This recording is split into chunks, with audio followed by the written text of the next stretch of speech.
ಹಾವೇರಿಯಲ್ಲಿ ಸರ್ಕಾರಿ ಬಸ್ನಲ್ಲೇ ನಮಾಜ್ ಮಾಡಿರೋದು ಈಗಾಗಲೇ ಸಾಕಷ್ಟು ಚರ್ಚೆಗೂ ಕೂಡ ಗ್ರಾಸವಾಗಿತ್ತು. ಸಾಕಷ್ಟು ಜನ ಆಕ್ರೋಶವನ್ನ ವ್ಯಕ್ತಪಡಿಸಿದ್ರು. ಇನ್ನು ಈ ಒಂದು ಪ್ರಕರಣಕ್ಕೆ ಸಂಬಂಧಪಟ್ಟಂತೆ ನಮಾಜ್ ಮಾಡಿದ್ದ ಬಸ್ ಚಾಲಕ ಮುಲ್ಲಾರನ್ನ ಇದೀಗ ಸಸ್ಪೆಂಡ್ ಮಾಡಲಾಗಿದೆ. ಕೆಎಸ್ಆರ್ಟಿಸಿ ವಿಭಾಗೀಯ ನಿಯಂತ್ರಕರಿಂದ ಈ ರೀತಿಯಾಗಿ ಆದೇಶವನ್ನ ನೀಡಲಾಗಿದೆ. ಏಪ್ರಿಲ್ 28ರಂದು ಹಾನಗಲ್ ಘಟಕದ ಬಸ್ನಲ್ಲಿ ಆಗಿದ್ದಂತಹ ಘಟನೆ ಇದು. ಹಾನಗಲ್ ವಿಶಾಲಗಡ ಮಾರ್ಗದ ಬಸ್ನಲ್ಲಿ ಈ ಒಂದು ಘಟನೆ ನಡೆದಿತ್ತು.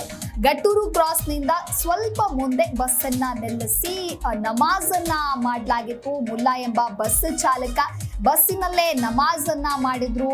ಇನ್ನು ಬಸ್ ಚಾಲಕರಾಗಿ ಕಾರ್ಯವನ್ನ ನಿರ್ವಹಿಸ್ತಾ ಇದ್ರು. ಬಸ್ ಚಾಲಕ ಮುಲ್ಲಾ ಹುಬ್ಬಳ್ಳಿಯ ಹೊರಭಾಗದಲ್ಲಿನ ಗಟ್ಟೂರು ಕ್ರಾಸ್ನಿಂದ ಸ್ವಲ್ಪ ಮುಂದೆ ವಾಹನವನ್ನ ರಸ್ತೆಯ ಎಡಬದಿಗೆ ಹಾಕಿ ನಮಾಜ್ ಮಾಡಲಾಗಿತ್ತು. ಚಾಲಕರ ಸೀಟಿನ ಹಿಂದಿನ ಸೀಟ್ನಲ್ಲೇ ಮುಲ್ಲಾ ನಮಾಜ್ ಅನ್ನ ಕೂಡ ಮಾಡಿದ್ರು.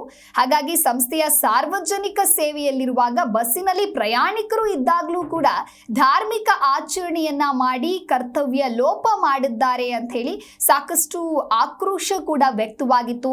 ಈ ಕುರಿತು ಸಾಮಾಜಿಕ ಜಾಲತಾಣಗಳಲ್ಲಿ ಹಾಗೂ ಸುದ್ದಿ ಮತ್ತು ದೃಶ್ಯ ಮಾಧ್ಯಮಗಳಲ್ಲಿಯೂ ಕೂಡ ಈ ಕುರಿತಂತೆ ವಿಷಯ ಬಿತ್ತರವಾಗಿತ್ತು. ಈ ಒಂದು ಹಿನ್ನೆಲೆಯಲ್ಲಿ ಸಾರ್ವಜನಿಕರ ವಲಯದಲ್ಲಿ ಚರ್ಚೆಗೆ ಗ್ರಾಸವಾಗಲು ಮತ್ತು ಸಂಸ್ಥೆ ಬಗ್ಗೆ ಕೆಟ್ಟ ಅಭಿಪ್ರಾಯ ಮೂಡೋದಕ್ಕೆ ಕಾರಣ ಅಂತ ಹೇಳಿ ಹೇಳಲಾಗ್ತಾ ಇತ್ತು. ಹಾಗಾಗಿ ಈ ಒಂದು ಹಿನ್ನೆಲೆಯಲ್ಲಿ ನಮಾಜ್ ಮಾಡಿದಂತಹ ಬಸ್ ಚಾಲಕ ಮುಲ್ಲಾರನ್ನ ಇದೀಗ ಸಸ್ಪೆಂಡ್ ಮಾಡಲಾಗಿದೆ.